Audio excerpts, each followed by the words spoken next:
Rupa-rupanya Broome ni adalah satu syurga lah bagi penggemar outdoor activity. Yes. Kaki camping.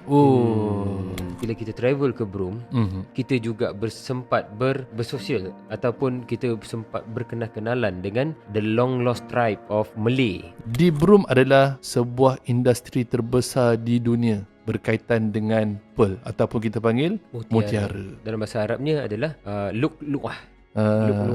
Lu'lu'ah. Satu orang kata kejadian yang Allah nukilkan juga di dalam Al-Quran, yang mana kita nak ambil iktibar. Tiram tanpa attack, dia jadi makanan. Betul. Tiram dengan attack daripada luar, dia menjadi mutiara dan jadi makanan. Jadi orang yang, kalau kata anda terasa macam anda sentiasa diuji dengan permasalahan setiap hari, dan anda rasa anda mandom dengan kejadian yang berlaku, anda rasa depresi, jadi anda kena ingat itu adalah proses penciptaan mutiara.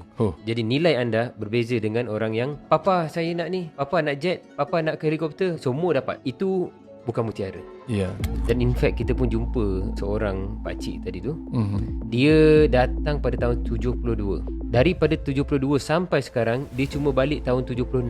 Lepas daripada tu dia tak balik-balik lagi sebab dikatakan orang putih, dia cakap bot tak ada. Tapi bila orang Jepun nak balik, bot ada. Bila orang lain nak balik, tapi kalau Melayu ni dia dah masuk di dalam Macam double standard. dalam kasta yang berbeza. Betul. Tapi antara yang paling ni lah menarik, yang kita macam kita duduk dekat camper, kita dah buka semua tu, million of star. Kita boleh tengok pada mata kita, ya Allah, terangnya bintang. Betul. Naked eyes je. Inilah time yang saya rasa 5 star is nothing, Ya. because we have million stars. Ya. Penginapan di bawah million star.